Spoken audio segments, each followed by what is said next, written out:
Daimi Halklar Mahkemesi Genel Sekreteri ve Öcalan'a Özgürlük Kampanayası destekçilerinden Doktor Gianni Tognoni, Önder Apo'nun özgürlüğünün bölgeye huzur ve barış gelmenin tek yolu olduğuna dikkat çekti. Televizyonumuz muhabirlerinden Erem Kansoy'un sorularını yanıtlayan Gianni Tognoni, tecritin bir işkence olduğunu, Diktatör Erdoğan'ın yaptıklarına Avrupa Birliği'nin sessiz kalıp göz yumduğunu söyledi. I think that I am sharing the big worries in such isolation for such a long time with no connection, which is in itself a real torture because the isolation is an inhumane treatment in face of a positive attitude and proposal,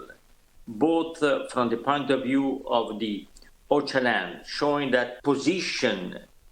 he has and the Kurdish people has is in evolution, is open, is a proposal for peace, for dialogue, for investigating together an answer. Today, the dictatorships like that of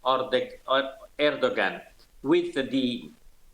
implicit support because the silence of the European Union is in fact a strategy of war, because every denial of peace proposals is a declaration of war. And in that sense, is a permanent declaration of war against the existence, the dignity, the self-determination of the Kurdish population. We should really try to transform the campaign into political support, at least from the European Parliament, which is